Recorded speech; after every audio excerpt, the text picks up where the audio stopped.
বেহারাকে খেতে ঘরে ঢুকে আয়নাটা পড়ে সম্মুখে ছুটে পালালো বেহারা। বাঘ ডাকে আপন চেহারা, গা গা কই ডেকে উঠি রাগে, দেহ কেন ফাড়া কালো দাগে।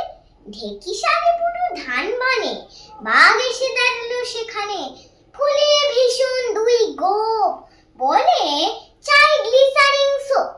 পুটু বলে ও কথাটা কি যে জন্মেও জানিনি যে, ইংরেজি কিছু শিখিনি তো, যাতে আমি নিচু। বাঘ বলে কথা বল ছোটো, নেই কি আমার চোখ দুটো, গায়ে খিচে গিসের দাগ হলো লোক, না মাখিলে গ্লিসারিন সোপ।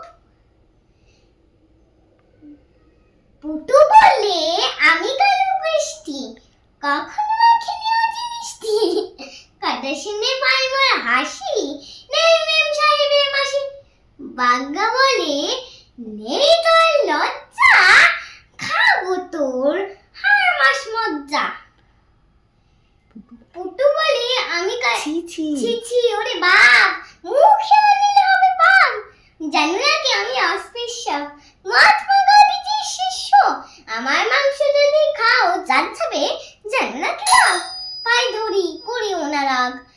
বাঘ বলে ছুস নে বলে বাঘ, আরে ছি আরে রামু বাংলা পাড়ায় বদনাম রটে যাবে, ঘরে মেয়ে ঠাসা ঘুচে যাবে বিবাহের আশা, দেবী বাঘা চণ্ডীর কোপে কাজ নেই গ্লিসারিন সোপে। Very good. আমি কালো বৃষ্টি, কখনো মাখিনি